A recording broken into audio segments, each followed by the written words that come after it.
स्वागत है आपका एक स्टडी पॉइंट में। दोस्तों, आज की इस वीडियो में हम बात करेंगे BA, BSc, BCom second year foundation course. Paper की जो लैंग्वेज है वो है संस्कृत। पेपर का कोड आपको पता ही होगा, 013 पेपर का कोड है। तो दोस्तों, इस वीडियो में आपके 10 मार्क्स कन्फर्म होने वाले हैं। 10 से 15 मिनट का ये वीडियो होगा, ज़्यादा लंबा भी नहीं होगा, लेकिन इस वीडियो को देखकर आप अपने 10 मार्क्स को कन्फर्म कर सकते हैं, क्योंकि इस वीडियो में हम क्वेश्चन नंबर 4 पर बात करेंगे, जो कि बहुत ही ज़्यादा इजी है। 10 से 15 मिनट में मैं आपको सारी चीज़ें समझा दूंगा और इस वीडियो से बाहर क्वेश्चन नंबर 4 पूछा नहीं जाएगा आपसे। दोस्तों, इसमें सबसे पहले देख लेते हैं कि आखिर क्वेश्चन नंबर 4 में आपसे पूछा क्या जाता है। तो क्वेश्चन नंबर 4 में 2 पार्ट में पूछा जाता है, कै और खै। कै में आपसे पूछा जाता है महान विभूतियों में से किन्हीं 2 पर टिप्पणी कीजिए। तो 5 आपको महान विभूतियाँ दे दी जाएंगी, उनमें से किसी 2 का आपको आंसर करना होगा। तो चलिए, उसके बाद आता है खै। खै में आपसे पर्यायवाची शब्द दे दिए जाते हैं और खै में आपसे 5 शब्दों के 2-2 पर्यायवाची शब्द लिखने होते हैं। पर्यायवाची शब्द तो ऐसे पूछे जाते हैं कि जो आपने क्वेश्चन अपनी 7th 8th 9th 10th में पढ़े होंगे। तो चलिए, पेपर बहुत ही ज़्यादा इजी है।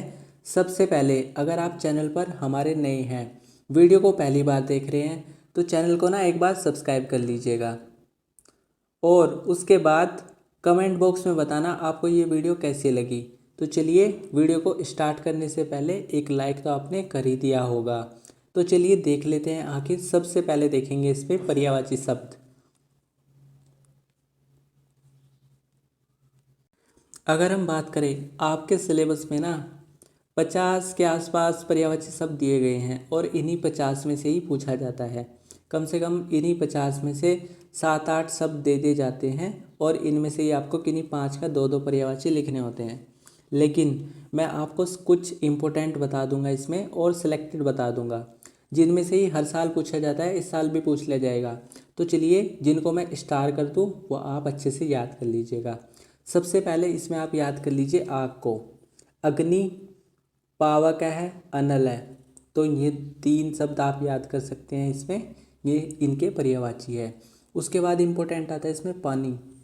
पानी का जलम, तोयम, वारी, जीवनम। तो जो भी आपको आसान लगे ना, वो आप इसमें याद कर सकते हैं। उसके बाद आता है इम्पोर्टेंट इसमें सूरज। सूर्य कर सकते हैं, दिवाकर कर सकते हैं, आदित्य, मार्तंड। जो भी आपको इजी लगे उसको आप कर सकते हैं। उसके बाद आता है इम्पोर्टेंट चांद, चंद्रमा, इंदु, हिमांशु। ये शब्द आप इसमें याद कर सकते हैं। उसके बाद इम्पोर्टेंट आता है इसमें रात, निशा, रात्रि, रजनी। तो इन शब्दों को आप जो भी आपको इजी लगे तो एक बार याद कर लीजिएगा, क्योंकि पाँचों के पाँचों इम्पोर्टेंट है। इन 5 में से ना ये मान के चलिए एक आपसे पूछ लिया जाएगा, तो 5 के 5 शुरू के तो छोड़ के मत जाइएगा, क्योंकि इम्पोर्टेंट है। उसके बाद आता है इसमें दिन, मोस्ट इम्पोर्टेंट। कर लीजिए दिनम, दिवस, वार। जो भी आपको इजी लगे याद कर लीजिए। आम भी इसमें इम्पोर्टेंट है, कर लीजिए रसाल और माकंद, आम्र। तो फ्रेंड्स, इसमें जो भी आपको अच्छे लगे ना, इजी लगे, उनको आप याद कर लीजिएगा। जामुन भी इसमें कई बार पूछा गया है पेपर में। जम्बू, जम्बू। तो दोनों को आप याद कर सकते हैं।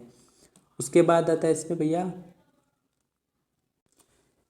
9 में आपसे घी दिया गया है, तो घी भी कई बार पूछा गया है पेपर में। इसका आप कर लीजिए हवी, आज्यम। उसके बाद इसमें इम्पोर्टेंट है दूध, दुग्धम, पेय, क्षीरम। तो जो भी आपको अच्छा लगे। उसके बाद फूल, पुष्पम, सुमनसम। तो पुष्प को आप बेसिकली पढ़ते क्या थे? पुष्प आप पढ़ते थे फूल को, पुष्प, सुमन, कुसुम। तो उसमें आपको स है ऐड कर देना है और इसमें बाद में मैं लगा देना है। तो इस तरीके से आप इनको लिख दीजिएगा। उसके बाद जो इसमें इम्पोर्टेंट आता है वो आता है हाथ। तो हाथ का आप बता दीजिएगा भुजय और भुजादलय। तो दोनों में से दो ही लिखने हैं आपको, इन दो को आप याद कर लीजिएगा। उसके बाद जो इसमें इम्पोर्टेंट आता है वो आता है सिर। कई बार पूछा गया आपके एग्ज़ाम में, तो आपको यहाँ से छोटा सा हटा के बड़ा सा लगा देना है, सिर है। उसके बाद शीर्षम, तो ये दो आप वर्ड याद कर सकते हैं। मस्तक को भी आप याद कर सकते हैं, मस्तक है। उसके बाद नेक्स्ट इम्पोर्टेंट आता है इसमें क्वेश्चन नंबर 23, जिसमें 23 है उसको डबल स्टार कर देता हूँ, हर बार पूछा जाता है एग्ज़ाम में। मोर, मयूर कर लीजिए, नीलकंठ कर लीजिए। उसके बाद आता है इसमें गधा, गधा का बता दीजिए, खरा, और इधर से भारग है। तो दोनों में से कोई भी वर्ड आप याद कर सकते हैं इसमें। उसके बाद आता है इसमें गाय, मोस्ट इम्पोर्टेंट है भैया, डबल स्टार कर देता हूँ। गो, धेनु, तो इसमें से आप माता भी बोला जाता है गाय को। उसके बाद जो इसमें नेक्स्ट इम्पोर्टेंट है वो है 38, मामा, मोस्ट इम्पोर्टेंट है, इसको भी आपको याद कर लेना है। मातुल, माम्र, और मातृभ्राता, मातृभ्राता से तो आप इसको याद ही कर सकते हैं। उसके बाद इसमें इम्पोर्टेंट है 46, कमल, तो कमल का बता दीजिए। नीरज तो आप पढ़ते ही हैं, तो नीरज में मैं ऐड कर दीजिएगा। और अरविंद आपने पढ़ा होगा, तो अरविंद में भी आपको मैं ही इसमें ऐड कर देना है लास्ट में। उसके बाद आता है 47, पृथ्वी, धरती, भू धरा आपने पढ़ाई होगा, भू धरा। उसके बाद आता है इसमें नदी, मोस्ट इम्पोर्टेंट है फिर से, सरिता, तटिनी। नेक्स्ट आता है इसमें माता, जननी, अम्बा। उसके बाद जो इसमें नेक्स्ट है नेत्र, चक्षु, लोचनम। और एक और इसमें इम्पोर्टेंट आता है, वो है इसमें क्वेश्चन नंबर 54, आकाश, मोस्ट इम्पोर्टेंट है ये भी। आकाश का कर लीजिए, गगन आप पढ़ते थे तो गगन में भी आपको मैं है ऐड कर देना है। और खाम, नभम, नभ पढ़ते थे, नभ में भी आपको मैं है ऐड कर देना है। उसके बाद फ्रेंड्स, ये तो मैंने आपको इम्पोर्टेंट बता दीजिए। अगर आपको भी इसमें कोई अच्छा सा लग रहा होगा ना, जो आपको लग रहा हो कि एग्ज़ाम में आ जाए, तो एक बार मैं पूरा दिखा देता हूँ। इस पेज का आप स्क्रीनशॉट ले लीजिएगा। उसके बाद एक पेज और है इसमें, इसका स्क्रीनशॉट ले लीजिएगा।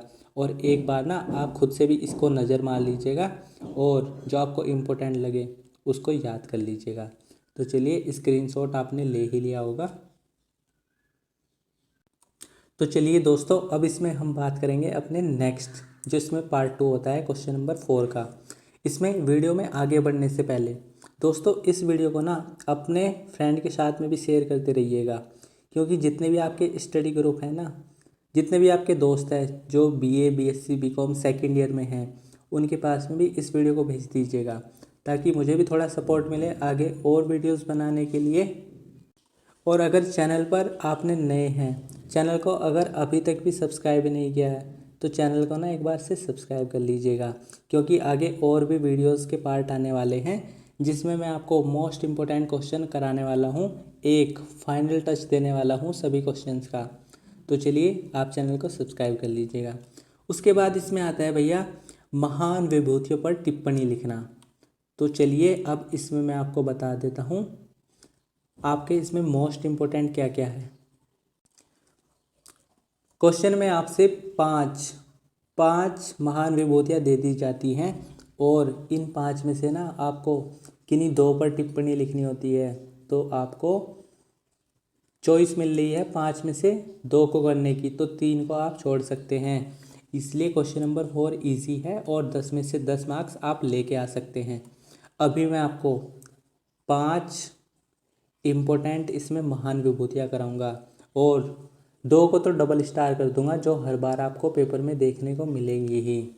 तो चलिए, अब इसमें देख लेते हैं। सबसे पहला आर्यभट्ट, मोस्ट इम्पोर्टेंट है, डबल स्टार है, क्योंकि हर बार पेपर में पूछा जाता है, इस बार भी पूछा ही जाएगा। तो चलिए दोस्तों, अब मैं इसमें आपको बता देता हूँ आपको आर्यभट्ट के बारे में लिखना कैसे है। सबसे पहले अगर हम किसी की भी महान विभूतियों पर कुछ भी लिखें तो सबसे पहले हम जाएंगे उनके जन्म पर, मतलब उनका जन्म कहाँ हुआ था। तो चलिए बता दीजिए। इसमें सबसे पहले आप एक प्यारी सी लाइन लिखिए, आर्यभट्ट भारत के प्रसिद्ध ज्योतिर्विद और गणितज्ञ थे।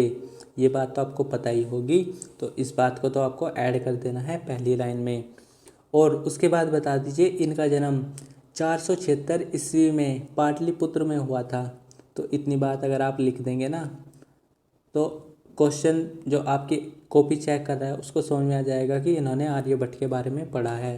क्योंकि इस ईयर को आप अच्छे से याद कर लीजिएगा और पाटलिपुत्र को, क्योंकि अगर आपके पास में शब्दों की कमी पड़े ना, 2-4 लाइन तो आप इनकी तारीफ में भी लिख सकते हैं, क्योंकि आर्यभट्ट कितने महान थे वो सब आपको पता ही है। उसके बाद का जो कंटेंट है वो इसमें लिखना है, इन्होंने अचीव क्या क्या किया है, मतलब इनकी देन क्या क्या है। तो बता दीजिए। इन्होंने आर्यभट्टीय नामक ग्रंथ 10 आर्य छंदों में लिखा है। तो ये बात भी आपको बता देनी है इसमें। उसके बाद इसमें इनका एक और ग्रंथ आता है आर्य शतक, तो ये भी आपको इसमें बता देना है।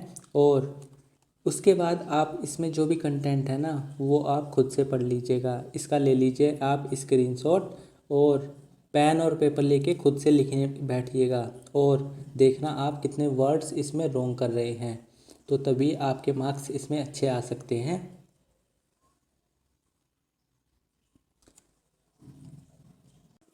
दोस्तों इस टिप्पणी को ना आपको एक पेज में पूरे कंप्लीट करके आना है अपनी आंसर कॉपी में। तो इस तरीके से आप महान विभूतियों पर टिप्पणी कर सकते हैं। नेक्स्ट जो इसमें इम्पोर्टेंट आता है वो आता है वराहमिहिर। ये भी इसमें मोस्ट इम्पोर्टेंट है, हर साल चाहे बीए में पूछा जाए या बीएससी में, तो इसको भी स्टार कर देता हूँ, इम्पोर्टेंट है। तो वराहमिहिर को भी आप ऐसे याद कर सकते हैं। इसका भी आप स्क्रीनशॉट ले लीजिएगा और खुद से ज़रूर पढ़ लीजिएगा। और पढ़ना भी नहीं है आपको, लिखने की एक बार प्रैक्टिस कर लीजिएगा अगर आपके पास में टाइम हो। तो चलिए मैंने आपको बता दिया, सबसे पहले उनका आपको जन्म स्थान और ईयर को याद कर लेना है, उसके बाद उनकी अचीवमेंट को लिख देना है। नेक्स्ट इसमें आएगा उसको समराइज़ करना, उनके ग्रंथ वगैरह को इसमें लिख देना। तो बेसिकली 2.5 नंबर का आता है, एक आपको 2.5 मार्क्स दे के जाएगा। इस तरीके से आप एक पेज में कुछ भी लिख सकते हैं, मतलब थोड़ा सा कंटेंट आपको इनका अचीवमेंट्स और जन्म के बारे में बस इतना याद कर लेना है। उसके बाद जो इसमें मोस्ट इम्पोर्टेंट है, डबल स्टार कर देता हूँ, पाणिनि। पाणिनि हर साल पूछा जाता है, ये तो इनका फेवरेट है, तो इसको भी आप याद कर लीजिएगा। सालातुर नामक स्थान पर इनका जन्म हुआ था। और व्याकरण के पंडित बोले जाते हैं पाणिनि जी को, तो इसको आप अच्छे से याद कर लीजिएगा। इसका स्क्रीनशॉट ले लीजिए, मोस्ट इम्पोर्टेंट है, हर साल पूछा जाता है। तो चलिए उसके बाद आता है इसमें अपना पतंजलि। ये भी मोस्ट इम्पोर्टेंट है, इसको भी आप याद कर लीजिएगा। पतंजलि के बारे में ऐसे ही बता दीजिए कि महर्षि पतंजलि का जन्म 200 ईस्वी पूर्व गोनारद नामक स्थान पर हुआ था। इनकी माता का नाम गोणिका था। तो इस तरीके से आप याद कर सकते हैं। उसके बाद आता है इसमें मोस्ट इम्पोर्टेंट आता है एक इसमें चरक, डबल स्टार कर देता हूँ। चरक भी इनका फेवरेट है, तो इस तरीके से आप चरक को भी याद कर सकते हैं। चरक के बारे में किसने नहीं पढ़ा होगा, चरक ने चरक संहिता लिखा था। और नीचे चरक संहिता के बारे में आपको कुछ बातों को याद कर लेना है। इस तरीके से आप एक पेज में इसको आंसर कर सकते हैं। उसके बाद जो इसमें मोस्ट इम्पोर्टेंट आता है वो आता है मनु। इसको भी डबल स्टार कर देता हूँ, ये भी इनका फेवरेट है। तो इसका भी आप स्क्रीनशॉट ले लीजिएगा। दोस्तों मैं इसलिए आपको थोड़े से ज़्यादा करा रहा हूँ, और ज़्यादा कराना ज़रूरी भी है, क्योंकि बीए वालों का पेपर अलग आता है और बीएससी वालों का अलग। तो ये कंबाइन वीडियो है, बीए में भी काम करेगी, बीएससी में और बीकॉम वालों में भी। क्योंकि ऐसा होता है कि मनु बीए में पूछ लिया जाएगा, बीएससी में नहीं पूछा जाएगा। तो इस तरीके से कन्फ्यूज़न नहीं करना है और कुछ भी चीज़ों को छोड़ना नहीं है। मनु इसमें मोस्ट इम्पोर्टेंट है, डबल स्टार है, इसको भी आप ज़रूर से करके जाइएगा। मनुस्मृति इन्होंने लिखा था ये सब बातें आपको पता होगी। तो चलिए इसमें टाइम वेस्ट ना करते हुए इसका आप ले लीजिए स्क्रीनशॉट।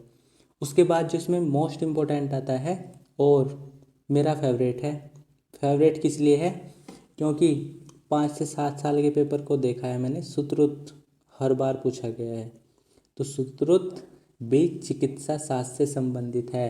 अगर मैं आपको बताऊं, चिकित्सा शास्त्र से इसमें एक क्वेश्चन पूछा जाता है, चाहे तो चरक को पूछ लिया जाए, अगर चरक नहीं पूछा जाएगा तो फिर आएगा सुश्रुत। तो एक इनमें से पूछा ही जाता है चिकित्सा शास्त्र से। तो इस तरीके से आप दो में से कोई एक पूछा ही जाएगा, चरक और सुश्रुत को अच्छे से तैयार करके जाना। इसका आप स्क्रीनशॉट ले लीजिए और ख़ुद से ज़रूर पढ़ना। तो दोस्तों, अगर ये वीडियो आपको समझ में आई हो तो इस वीडियो को लाइक कर देना सबसे पहले, और चैनल को सब्सक्राइब कर देना, और इस वीडियो को अपने 5 से 7 फ्रेंड के साथ में भी शेयर कर दीजिएगा ताकि उन्हें भी इस वीडियो का बेनिफिट मिल पाए। तो दोस्तों, उम्मीद करते हैं कि इस वीडियो में आपके 10 मार्क्स कंफर्म हो गए होंगे। तो अगर आप जिस तरीके से मैंने बताया है उसी मैनर में आंसर को लिख के आते हैं तो 10 मार्क्स आपके क्वेश्चन नंबर 4 से कंफर्म है। तो दोस्तों, आई होप कि ये वीडियो आपको हेल्प करी होंगी। मिलते हैं नेक्स्ट वीडियो में, तब तक के लिए आप पढ़ते रहिएगा।